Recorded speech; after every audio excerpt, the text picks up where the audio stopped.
Bu.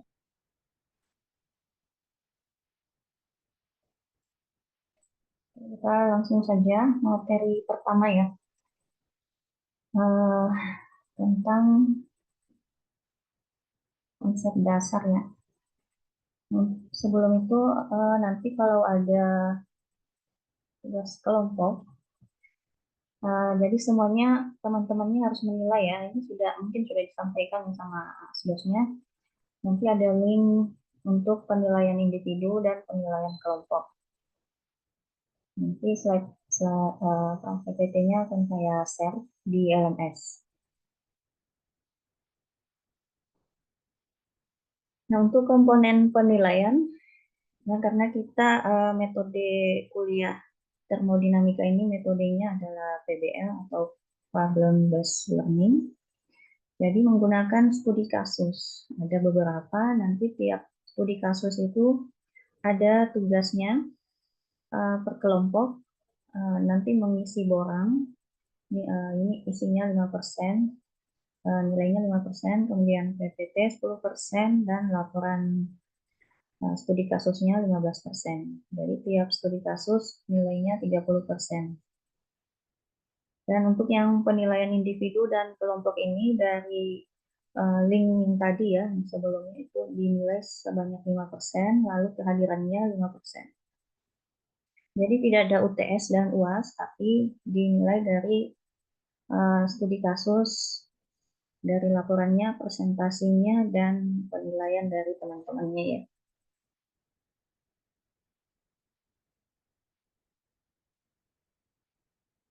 Ya, sebelum ini minggu lalu apa yang disampaikan sama asdosnya?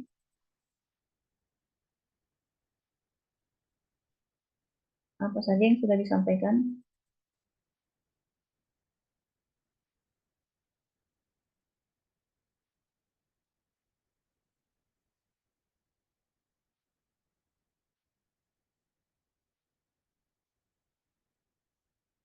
Siapa ketua tingkatnya nih?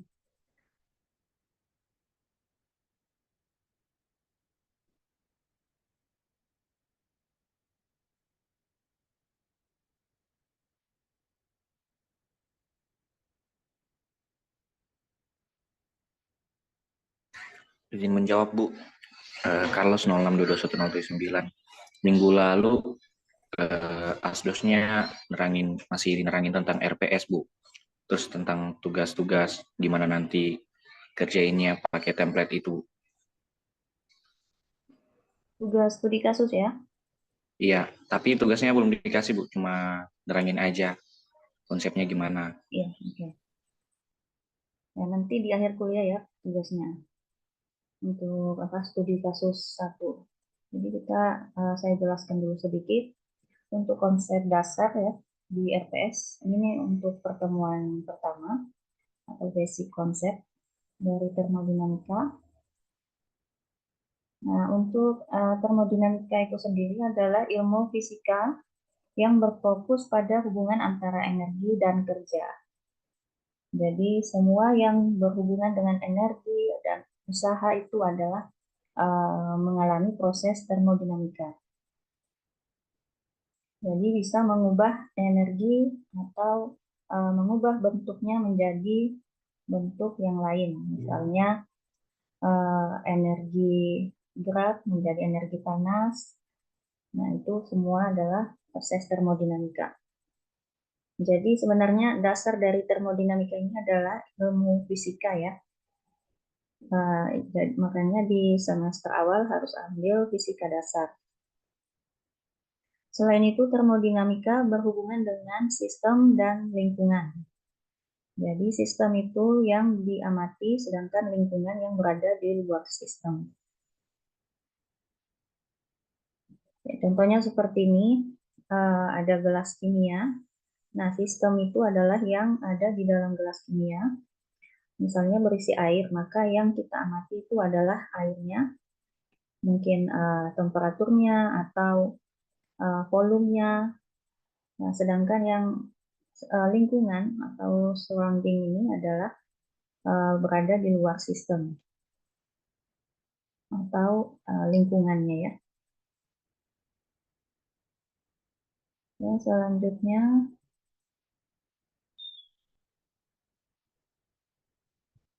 nah ini untuk contoh sistem yang di dalamnya itu adalah gas ya. Jadi dia butuh tekanan dari luar supaya gasnya tidak keluar ke lingkungan. Ini contoh dari sistem yang jenis sistem terisolasi ya. Contoh di kehidupan sehari-hari seperti termos, karena dia sistem yang terisolasi atau tertutup.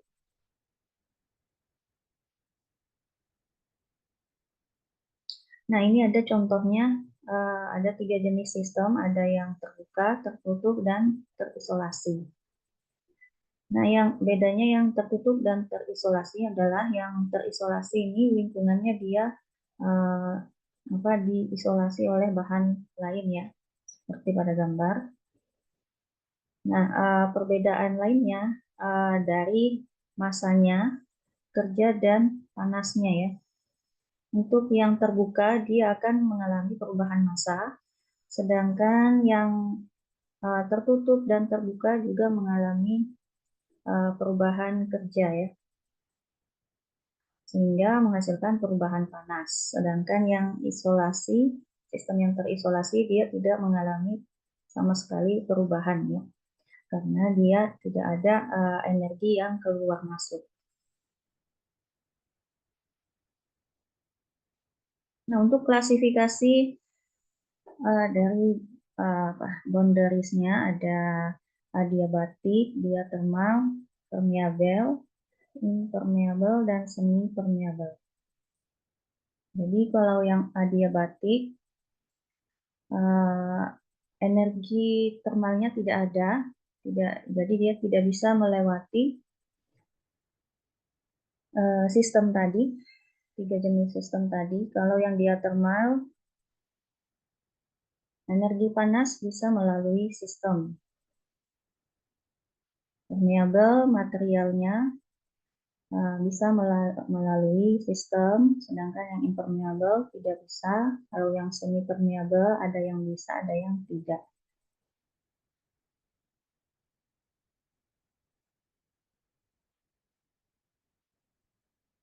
Nah, untuk kontrol volume dan surface-nya, dia dinamakan dengan volume control ya, kalau yang volumenya yang bisa dikontrol. Seperti di dalam ini, di dalam sistem ini bisa dikontrol volumenya. Kemudian ada juga yang permukaannya bisa dikontrol. Contohnya pada pompa, turbin, dan balon yang menggembung.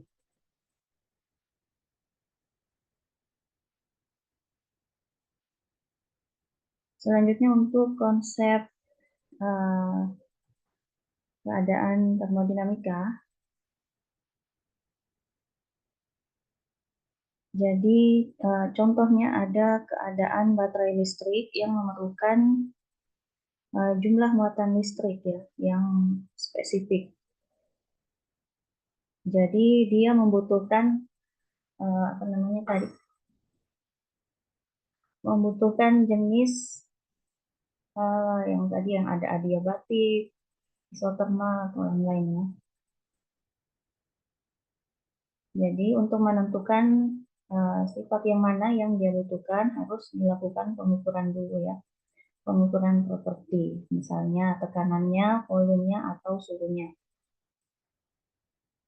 Mana yang bisa melalui suhu, apakah tekanannya, kalau tekanan, tadi ada beberapa jenis ya. Ada adiabatik, adiathermal, dan lain-lain. Selanjutnya untuk fungsi keadaan. Jadi fungsi keadaan ini nantinya akan menghasilkan yang namanya persamaan gas ideal. Ya, jadi komponennya itu ada volume, tekanan, dan suhu. P, P, dan T. Jadi kalau yang ini persamaan keadaan untuk yang diferensial ya. Diferensial dari volume sama dengan turunan parsial dari P terhadap P pada suhu tetap dijumlah dengan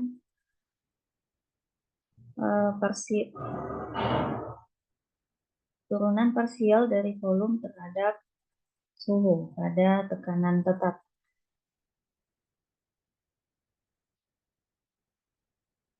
Nah, sifat-sifat dari termodinamika ada dua jenis, ada ekstensif dan intensif.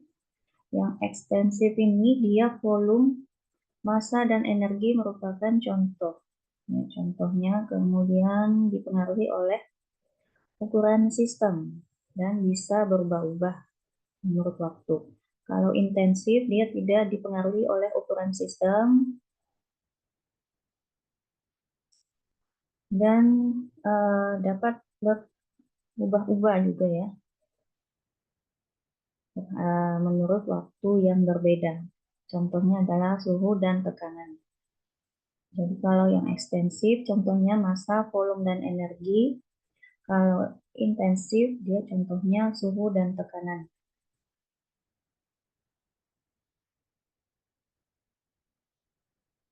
Nah, untuk sistem dan sifat-sifatnya bisa dianalisis dengan kondisi mikroskopik atau makroskopiknya.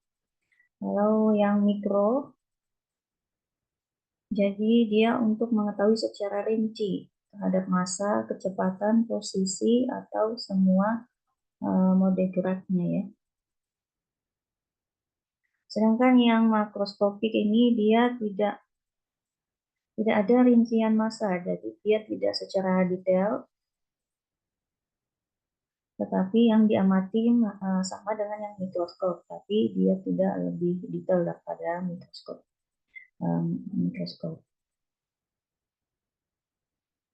Nah, selanjutnya kesetimbangan. Kesetimbangan ini terjadi akibat pembentukan kesetimbangan antara kecenderungan eksternal, kecenderungan pengaruh eksternal dari luar sistem. Contohnya ada suhu dan tekanan. Kemudian ketika suatu sistem berubah dari satu keadaan setimbang ke keadaan lain, maka dia akan disebut sebagai proses ya. Proses mencapai kesetimbangan. Contohnya seperti ini. Jadi ada dua jenis, ada kesetimbangan mekanik dan kesetimbangan thermal. Kalau mekanik ini dia dipengaruhi oleh beban dan tekanan dari dalam, dari sistemnya. Sedangkan yang kesetimbangan thermal, dia dipengaruhi oleh panas dari insulate-nya. Ini misalnya pada sistem terisolasi ya. Jadi panas di dalam sistem itu dia hanya dipengaruhi oleh bahan isolasi yang ada di luar. Jadi dia susah untuk mengalami perubahan suhu atau tekanan karena ada yang membatasi antara sistem dan lingkungannya, yaitu thermal insulative-nya. Selanjutnya ada persamaan gas ideal. Nah, ini dirumuskan berdasarkan hukum Boyle dan Charles. Hukum Boyle ini adalah P setara dengan seper V, sedangkan Charles dia menyatakan bahwa P sama dengan setara dengan T. Untuk volume, P volume, T-nya adalah temperatur, T-nya adalah pressure atau tekanan. Kemudian dikembangkan lagi menjadi seperti ini, dikombinasikan menjadi PV per T, menghasilkan konstanta. Sudah pernah dengar ya persamaan gas ideal sama dengan PV per PV sama dengan nRT. Nah, seperti ini. PV sama dengan RT. Nah, kalau yang ini untuk 1 mol gas ideal, makanya N-nya tidak dituliskan. Tapi kalau ada soal yang N-nya itu lebih dari 1 mol, maka dituliskan ya, PV sama dengan nRT. R ini adalah konstanta gas. Konstanta gas nilainya 0,082057 liter atmosfer per degree mol. Itu nilai R-nya ya, jadi konstanta dalam satuan liter atmosfer. Nah, ada juga yang satuan lain maka nilainya akan berbeda, yaitu 8,3144 joule per degree mol. Jadi ada 2 jenis R yang digunakan tergantung dari soal mana yang diketahui, disamakan satuannya supaya mudah untuk dikonversi.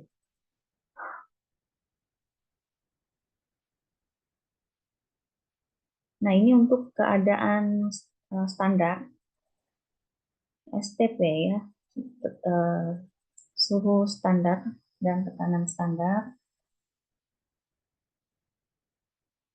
Maka nilai dari volumenya adalah 22,414 liter ya kalau dalam keadaan standar.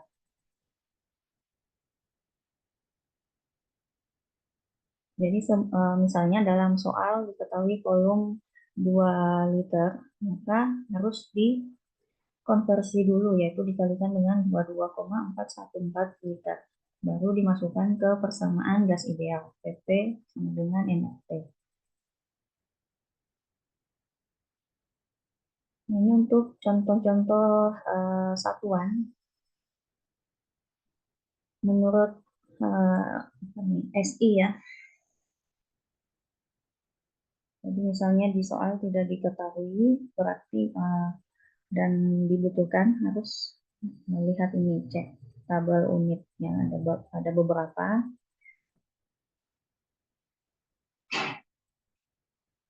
Nah, selanjutnya ada hukum termodinamika. Yang pertama hukum termodinamika nol atau hukum ke nol. Jadi dia memperkenalkan tentang suhu variabel termodinamika yaitu T. Jadi dia mengukur panas dari suatu material. Nah, kalau yang termodinamika 1, hukum ini menyatakan bahwa energi dapat diubah dari satu bentuk ke bentuk lain. Jadi bunyi hukum termodinamika harus dihafalkan ya. Ada mulai dari 0, 1 sampai seterusnya. Jadi yang hukum 1 energi bisa berubah.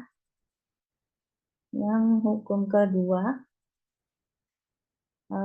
jadi hukum kedua ini memperkenalkan fungsi keadaan termodinamika ekstensif atau entropi ya. Jadi dia berkaitan dengan entropi suatu sistem. Entropi itu ya adalah keadaan spontanitas ya, dari suatu sistem. Kemudian termodinamika yang ketiga, jadi dia membahas tentang kesetimbangan. Kesetimbangan internal lengkap mendekati suhu 0 mutlak. Jadi selain membahas tentang kesetimbangan, juga membahas aspek entropi ya.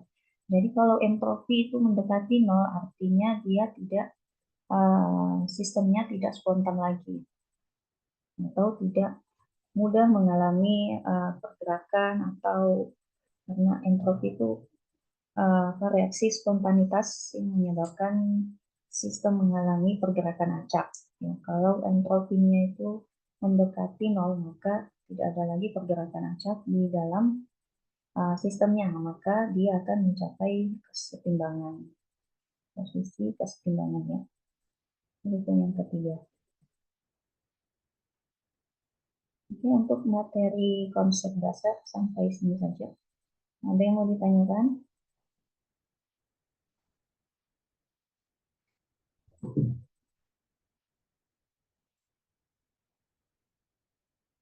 Coba saya carikan tugasnya. Studi kasus pertama yaitu tentang basic konsep.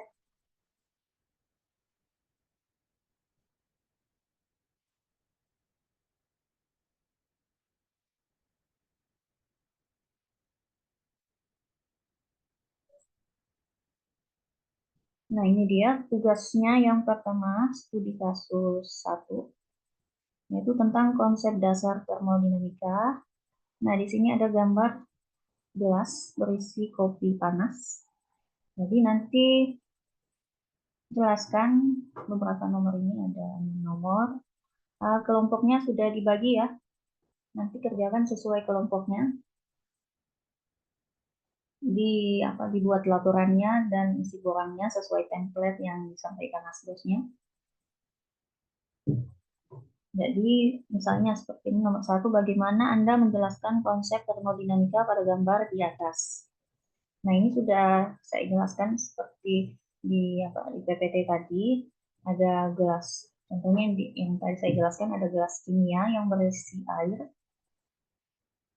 Nah, di situ nanti kamu jelaskan misalnya sistemnya yang mana, lingkungannya bagaimana, terus apa apakah bisa mengalami perubahan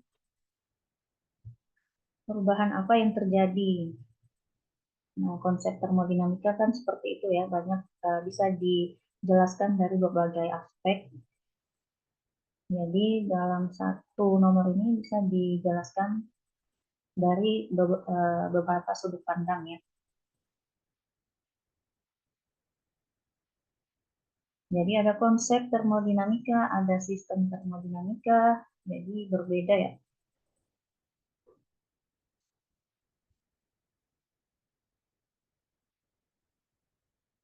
Ada yang mau ditanyakan?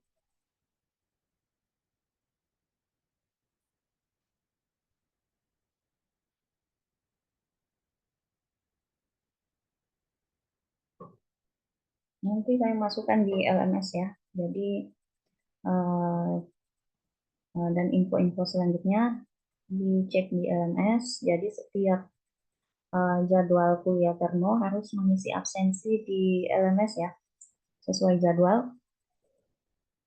Jadi kalau tidak mengisi absen maka dianggap alpha.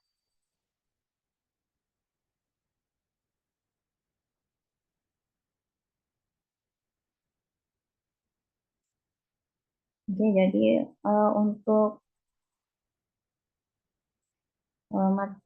pertemuan sebelum UTS akan online terus karena saya belum berada di Balikpapan. Nanti setelah UTS baru pertemuannya secara offline.